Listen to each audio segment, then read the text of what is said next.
I had the role in the prison was a full-time role, leading the PE team in Right. this was in an open prison. So they were, and it was fantastic for me in terms of you learn a lot of theory at university and, on other courses I've been on. And it gave me a great opportunity that every day I go in and have a full gym or everybody wanted to participate in sport. So I tried loads of different things, loads of different techniques, and really enjoyed that period. But in the end, I had this drive to create my own business, and always the driver behind it was that impression, that great experience I had at school. Can I support that, and how young people access sport and physical education? So that was the kind of formative start of Ignite.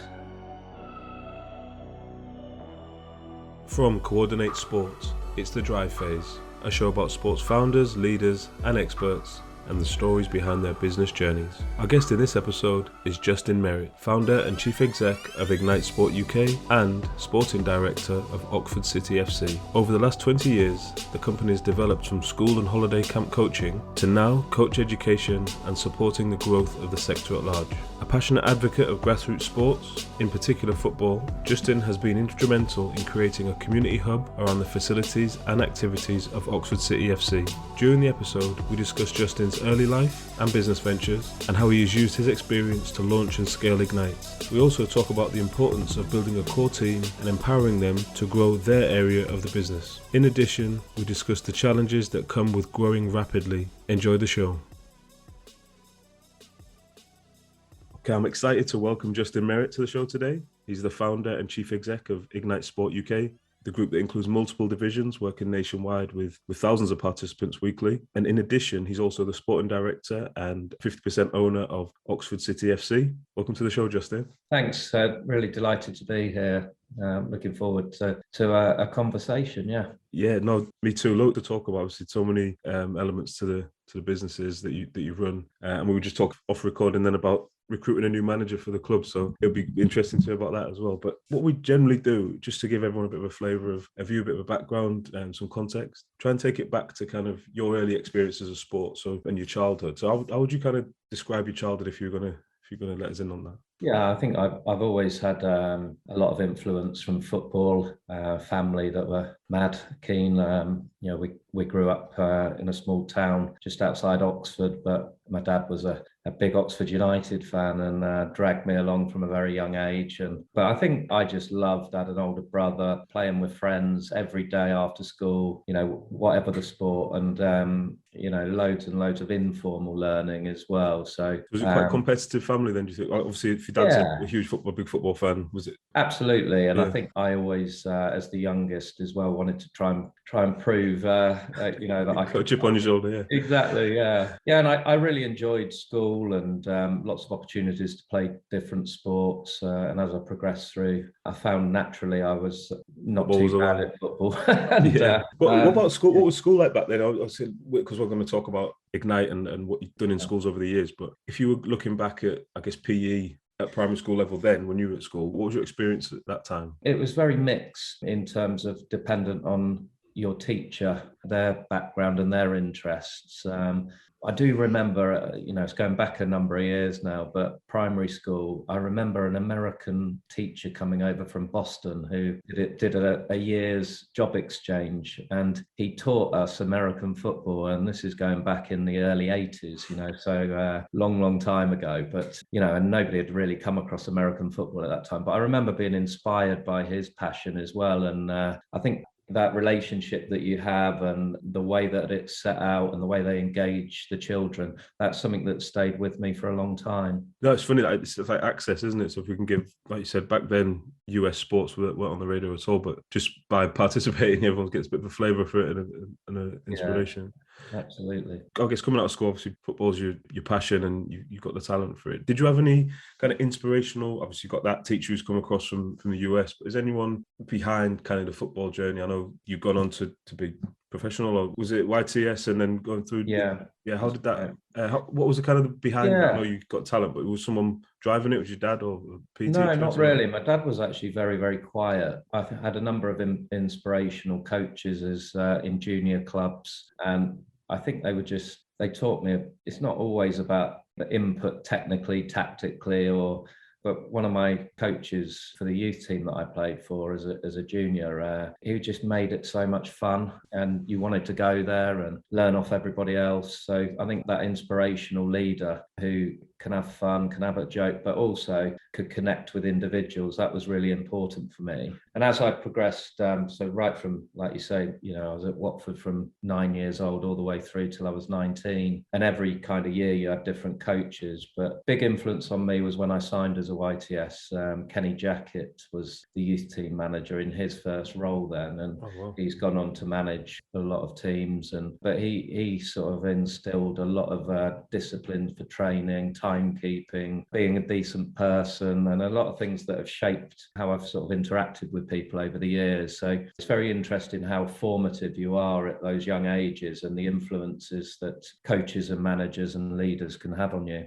Back then, was the pressure like, and obviously you said you've been there from 9 years old. I think nowadays, and you'd know a lot better than I would, but you kind of get the feeling in terms of kids going into the academy system early, and it's kind of, it feels like from the outside there's a lot of pressure, from the start. Did you feel like back then, or was it kind of just having fun, and then YTS obviously now we're serious? Or no, it was a lot of pressure all the way through. And I think every year you would have numerous players coming in on trial, and you're trying to keep your place, and you get cut every year. So I think that we weren't aware of it as much, but you had to develop a mental resilience, and if things weren't going quite so well, you had to find a way of overcoming it. But I think the education and the support and the wider kind of network that's around players now is a lot better in the professional academies. Yeah, could you hear that about academies versus the old YTS scheme, which you'd probably be able to elaborate on, but like the kind of learning the game, learning respect, cleaning the boots, all that type of actually learning how to work. Assuming that's what it was like at Watford for you back then? Or... Yeah, it was. I actually had a great experience. I can look at that and think, you learn an awful lot. It's that lifelong skills at that point, yeah. Absolutely. And it also teaches you things like having goals and setting yourself targets and objectives and creating a plan, and all the things that later in life kind of, applied to the business. But, those early sort of years, I grew a lot in confidence, and it was a great experience for me. So maybe if you talk to other people, though, it's not always the same.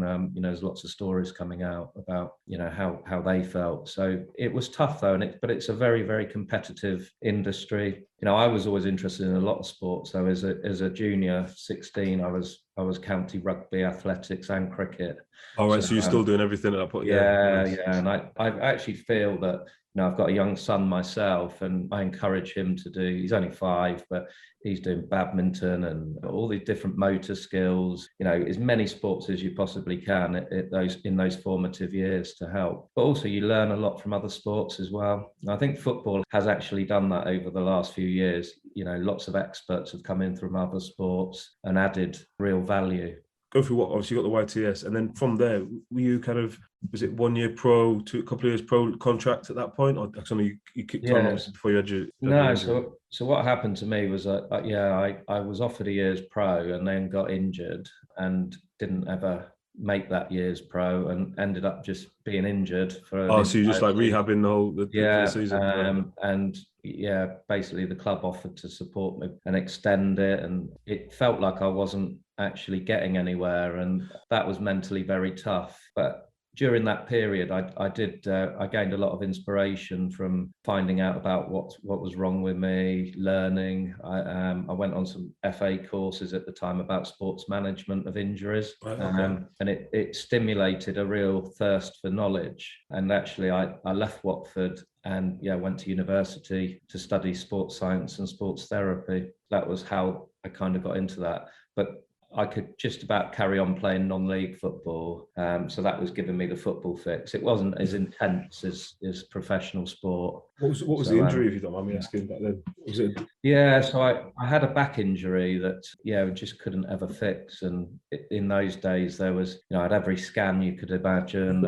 We tried orthotics in the feet to change the gait patterns.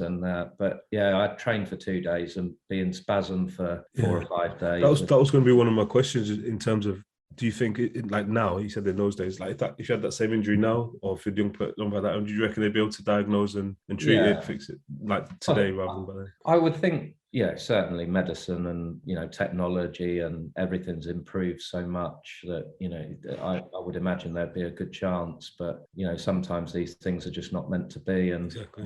but I enjoyed a non-league career then as well. And at that time, I also met a big influence in my life in coaching. I was playing for Aylesbury United in the Isthmian Premier League, and they had a football development centre run by a guy called Peter Wright. And I started coaching part-time and really loved that as well. And that was the journey. So I was doing the studies for the sports science and sports therapy, but beginning that coaching journey, which eventually, I'm currently a UEFA A licence coach and a coach educator for the FA as well. I've gone through two different paths. One thing I wanted to ask you about, I was interested in, is you got that transition obviously as you're going through higher education and becoming, because you fully qualified as a physio, right? That's right. Yeah. So then I noticed you've done some lecturing and worked in kind of in the prison or in the criminal justice system, etc. How was that in terms of the environment of teaching? Like going in lecturing, is it just they're taking people through their qualifications while they're inside? Yeah. So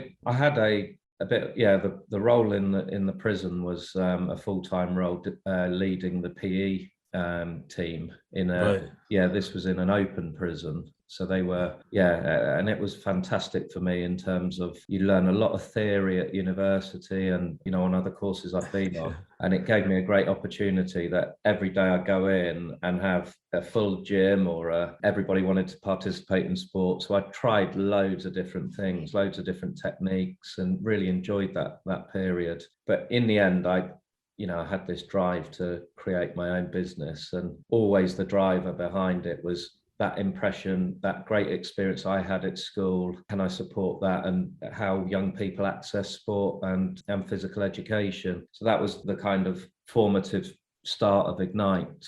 You've got that, obviously football's still going on and you're still involved in the game, you're still playing, coaching, etc. And then from a career point of view, you've got this vision or reason why that you want to start the business. Did you have a clear plan at the start, say, but this is exactly what I'm going to do? Or was it kind of just how did you get started? What was the first session and when you knew you stumbled across something? I had a clear plan in terms of, I knew I wanted to engage with young players. I'd been working in the schools market previously. And that was a natural evolution for me, was to start doing some of my own things. And it was all about the philosophy of how we structured the sessions, though, how to make it fun and engaging, that first experience or those formative years, getting lots of activity, lots of opportunity to practice, but also bringing in fun elements of competition. So, and that was, the driver for me was, let's create a simple model that can be replicated and the quality is there. And then, as we developed, it was finding like-minded coaches, a lot that I was meeting through football, through sport, but also through local university as well. So Oxford Brookes at that time had a strong sports degree, lots of graduates coming out who didn't really know necessarily what they wanted to do next. So, and that was the start for our growth in Oxfordshire. Because this is, company's 20 plus years old, right? So this is 1999, turn of the century. So at that point, you kind of head of the game, right? You're probably one of the first companies in and around, compared to now, obviously, in the competition that we have in the sector. That's right. You kind of got a running start at everyone else. So what was the environment like at that point? Was the schools kind of receptive to it, or to your programs? Initially, not. It wasn't quite as easy, particularly in terms of PE daytime sessions. There was always the provision for after schools, and we were big on the camps at the time as well. But there was the change then when the pupil PE school sport premium came in, that opened that pathway. And I think there was always a little bit of resistant to coaches going into schools because they weren't teachers. And I think a lot of the work we did in those early days was really trying to collaborate with the school and actually saying, we're not trying to be teachers. You've got great teachers. What we're trying to be is coaches. And this is the value of coaching.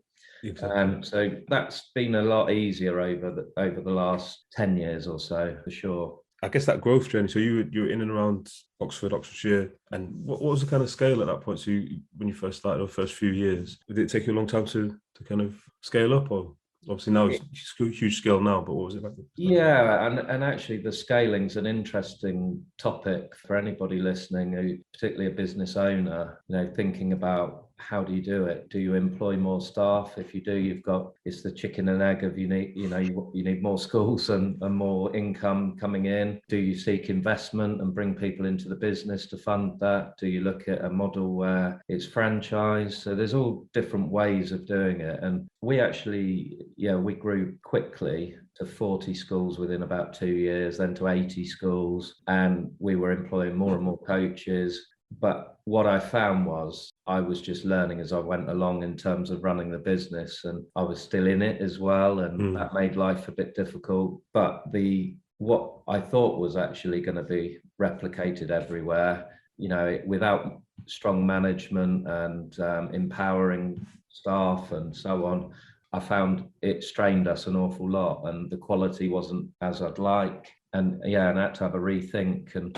But over the years, we've kind of changed our delivery models as well. Is that challenge of kind of, you've got this real rapid growth, you're trying to hold on to it, but keeping the quality? You're saying kind of you had to, when you say rethink, was it more like maybe we're not as aggressive with the expansion, or we scale it back a bit, or because you employ all your staff, don't you? It's not like an agency model. No, we employ all the staff. Yeah, and I think also you've then got to learn what is it you want to do and how can you get there. And our sort of mantra has really always been about empowering people and creating that great opportunity. So that great experience for children. So we've kind of moved more towards the training and education side as opposed to the delivery arm. So actually we've scaled right back on our delivery arm. We're collaborating with lots of local organisations, but across the country now the scalability part is actually supporting the development of their staff, sharing good ideas, sharing best practice, and developing our apprenticeship training model, which I really believe in the success of apprenticeships, and particularly the new standards that are available to companies. Yeah, definitely. And it's interesting you say that in terms of collaborations. So I'm assuming, and also the time in a sector where companies didn't really work together, right? Normally this kind of looks almost like the maturity of the sector as a whole. To start with, everyone's kind of fighting for their own piece of it and against each other. And then as you get more mature, you start talking to each other and thinking, well, we're all trying to achieve the same thing. So they come together a bit more. I guess that's what you're finding now in terms of, if you think about when you started or when early days to now, landscape's totally different, right, in terms of collaboration. It is totally different. And, I think any business that's out there, you can also leverage ideas, connections, work with your local council. We've had fantastic success with Oxford City Council and Oxfordshire Council across many different programmes, local charities. There's so much going on that there is going to be a shared value and shared goals so I think from being that young lad growing up in football where it's all about, right, I've got to be selected, I've got to get in the team, and it's very much focused on yourself. I think the early years of Ignite were like that as well. No collaborations. It was all, right, this is what we're good at, this is how we're going to do it. And actually realizing that the sector is doing so much good as well, and there's a much bigger meaning than independent businesses of what we're trying to achieve as a sector. I guess that collaboration, or that central voice of we're all on the same kind of journey, that goal, helps to communicate what we're actually doing in terms of, like you said, teaching versus coaching, or value of organisations working with schools and stuff like that. So it's really good. I'm really curious and interested in terms of how you, the football clubs, Oxford City Football Club, how you got involved in that, and obviously the kind of purchase of it, or however that took place. But also, did you have any kind of major setbacks, any moments when you went, well, I know you will have, it's obviously any that spring to mind that might be worth sharing in terms of that journey from scaling the business over the years? Yeah, so I think I've had a few, So one of the things that was probably trying to grow too quickly, as we've mentioned, but we've developed a lot of secondary school models at the time, alternate sixth form programs. We were delivering football education provision in many sixth forms. And this was when the sixth form funding was different to how it is now. There wasn't a cap on you would have per learner. It was based on how many courses you would do. So what we were doing was attracting lads to sixth form who maybe did an A level or an AS or something like that, and we were putting alongside an MVQ, a coaching qualification, some brilliant programs actually. But I tried to scale that too quickly, and the quality, and it was very stressful. And again, it's about getting learning that the organisation is only as good in a service as the people that are within it, and the management structures and all of that infrastructure, getting that right. So that burnt me a little bit, and the company for a while. So we then had to scale back and rethink, and that was one. I mean, the football club has been an up and down situation. Let's talk about the club. So you obviously you're going for your football career running alongside the business.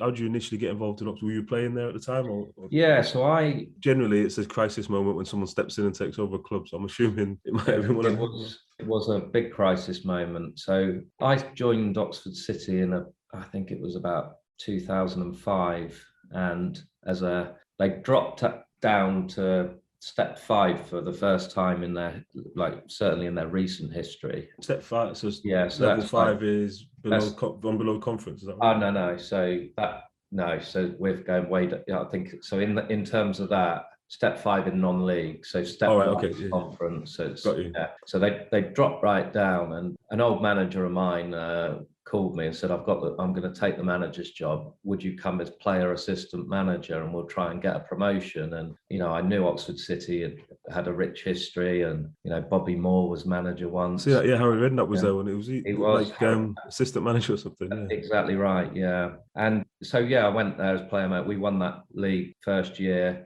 Second year, we've gone up into the Isthmian South League, and we started to struggle a little bit. And the manager he said, I've had enough of this, I'm off. And there was me. I started as player manager. That lasted about 5 games, when I was probably the worst player on the pitch, trying to tell everybody what to do. And I stepped into management then, and brought in a good assistant. And we actually had another 2 promotions in the next 3 or 4 years. But the ownership part came when I was managing. Ignite had actually invested in the facilities, actually. So anybody who's been to Oxford City, there in 2011, we had a £2.3 million development at the club, which included netball courts, changing rooms, meeting rooms, and then a full-size 3G Astro training pitch. Since then, we've actually added a 3G pitch on the stadium as well. So we've got great facilities for community delivery and so on. But Ignite had invested in that whilst I was sort of managing. We weren't based at the football club at the time. And I was in the Conference North, the long journeys from Oxford, and basically, we just done the Conference North, first season of the Conference South, got a phone call, and the managing director had killed himself, which is a tragic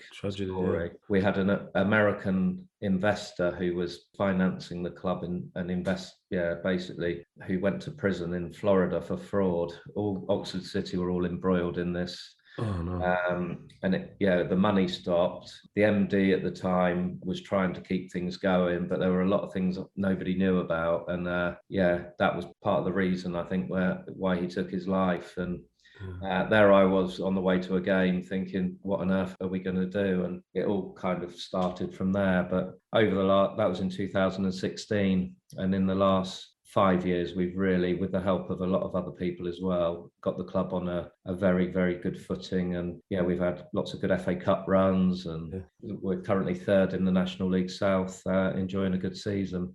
Yeah, obviously taking over in that circumstance has been really challenging. And what about the kind of management side of it? How long did that last? Or did you just not long step out of that? So you didn't sack yourself, did you?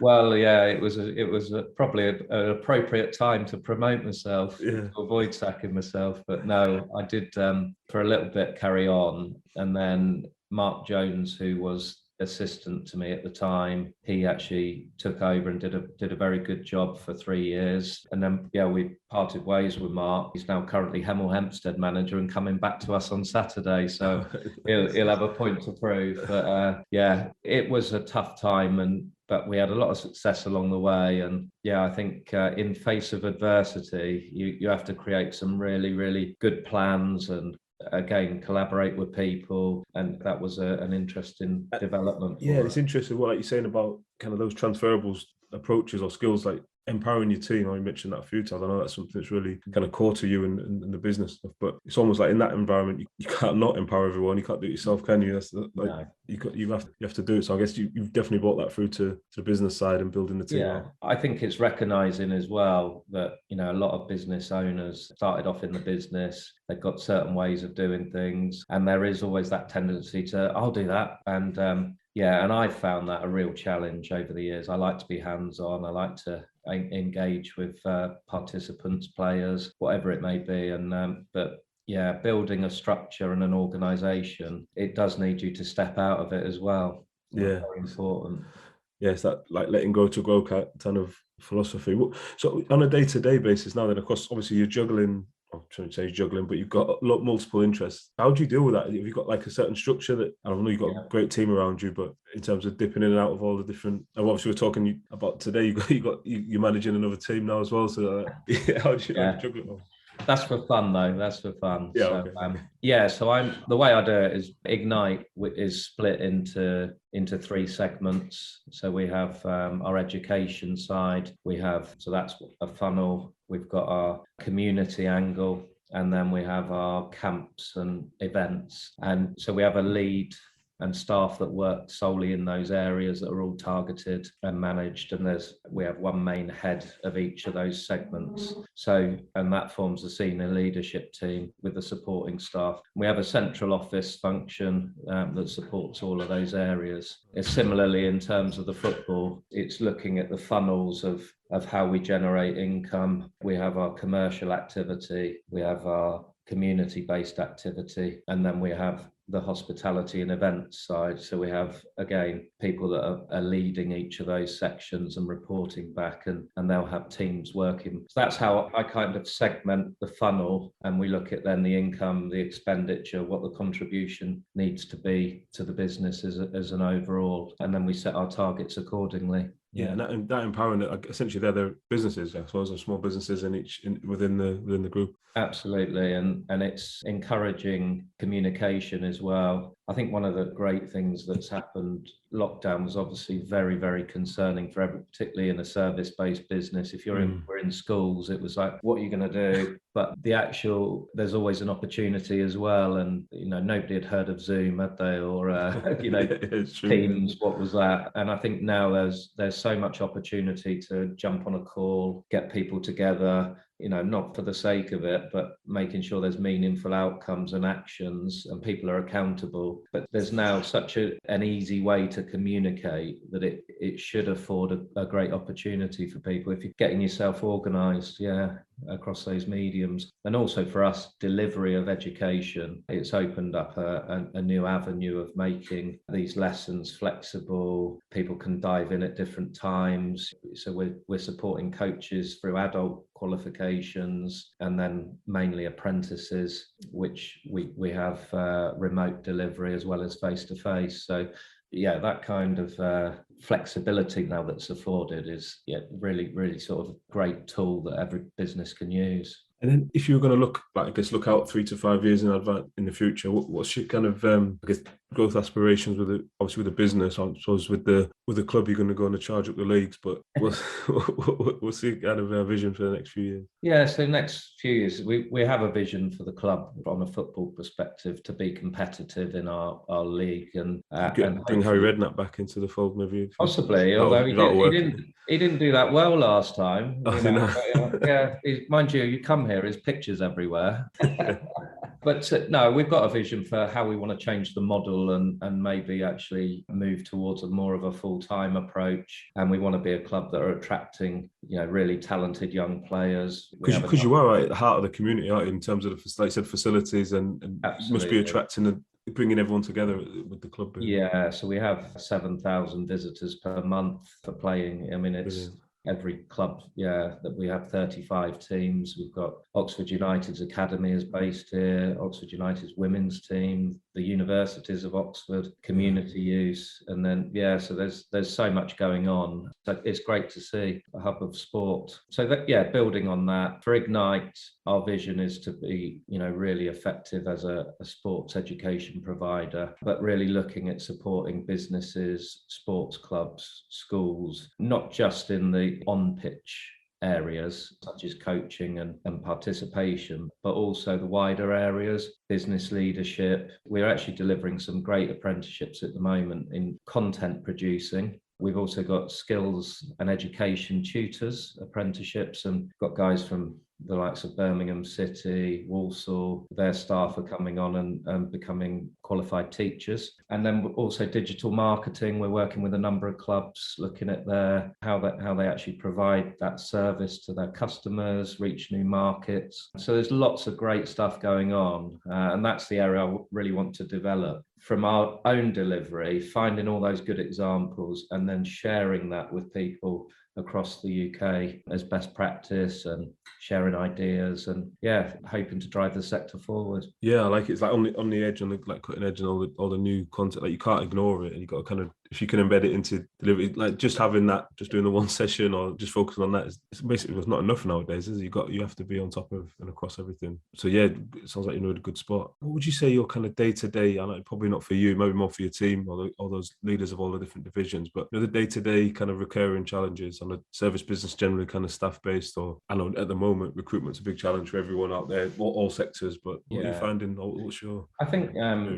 we've prided ourselves on customer service, and if you are in a service business, I think the more you do the community-based projects, there is a lot of dealing with parents, a lot of dealing with customers that is a challenge. And if you're looking to scale, you're going to be dealing with lots of people for, it's probably not the revenue generator, but it's the passionate bit of why you want to do things. So it's getting that balance of what do you say no to as well.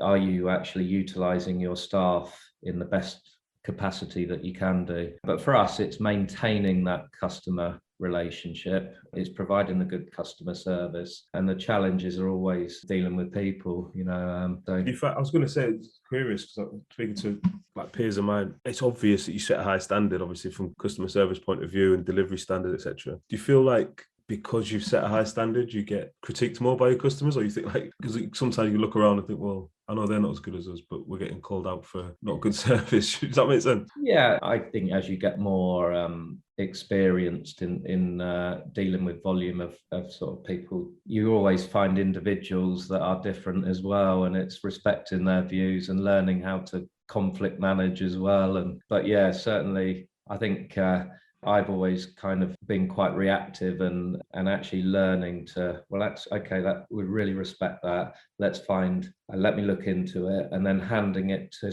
somebody else in the team, maybe to look at what's happened. And often you might get a member of staff being blamed for not doing X, Y, and Z. And actually that's not true whatsoever. It's the way that so it's not always as it seems, but also there are times with staff, particularly, if you've got young staff that are developing, that if their standard does slip, then we need a mechanism for feedback to recognise that and support the staff and make sure that they're actually giving the service that we require. Yeah, and that's the thing, they've got to have a learning experience as well, haven't they? So how you get better, I suppose, if you don't have that feedback. Yeah, definitely. Cool. So a couple of other questions that are a bit more personal. So we're going to talk about kind of how you, from a business point of view, but in terms of your own routines and habits, I know still heavily involved in football, coaching, etc. Do you have anything else that you do that kind of keeps you on an even keel? Obviously, stress is up and down, but anything that you kind of go to or embed every day to keep you? Well, I've got 3 children and a wife. That's so that in itself is quite too young ones. But so actually, just dealing that generally with the amount of things they have to do is also, really inspiring as well for me, seeing how they develop, how quickly they learn things, but also it just brings, the world that they're in, it's really sort of, it makes you lose all of your worries and, and be in that world for a bit. So that's, you got to kind of being present with them in the moment. Yeah. I like to get up very early in the day, 5 or 6 o'clock in the morning person. If I can, I like to set myself a challenge, whether it's, a bit of running, half marathons and so on. Yeah, I'll do a couple of those a year. So you've always got that something to train yeah, for. Yeah. Yeah. But I've started really valuing any time that I get to myself, trying to listen to podcasts, listen to audiobooks, and just sort of general getting information. So any car journey now, I'll be looking forward to half an hour of audiobook And learning something new. Yeah, absolutely. Last question for me, Justin, and thanks for your time. We really appreciate you being so open with us. If you could go back, it's a bit of a reflection, if you can go back in time to when you first started out, so 20 plus years ago, what piece of advice would you give your younger self to kind of set them up for the journey? I think I would have definitely taken on board some business advice and spent more time planning, rather than loads of opportunities were coming to me. People would phone up and I'd be like, yeah, I can do that. Yeah, let's do.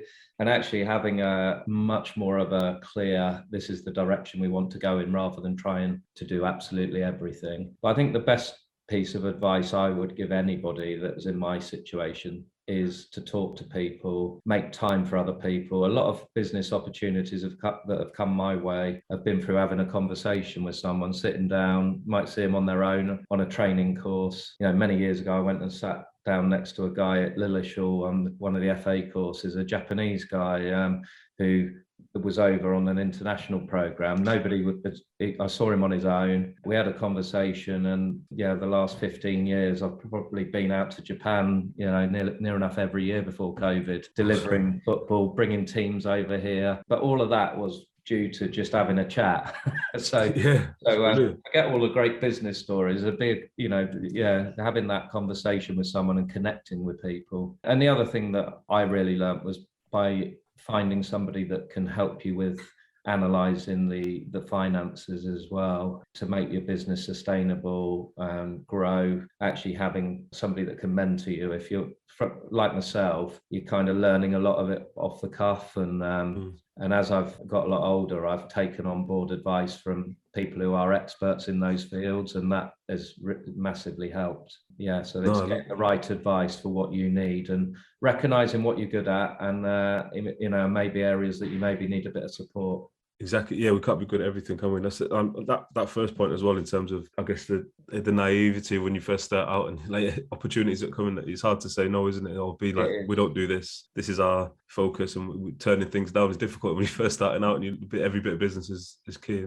Absolutely, and I think it's still difficult now. We get phone calls in the office, and it doesn't fit into the plan. So you have to be. You want to help everybody out, but you've also got to help yourself out as well. Brilliant. Justin, thanks so much for your time. Brilliant. I really appreciate you coming on, and good luck on Saturday. Good luck with this manager search as well. Yeah, brilliant. All right. Cheers, James. Thank you for listening to this week's show. You can subscribe anywhere you get your podcasts. If you'd like to get in touch with us, you can write to us at dryphase.podcast@coordinate.cloud, tweet us at coordinatesport, or follow us on Instagram at coordinate_sports, or on my account at James_Ventures. This episode was produced by Nancy Kwamboka, with support from Claire Goodchild and Lola Small, with special thanks to Rochelle. I'm James Moore, and you've been listening to The Drive Phase from Coordinate Sport.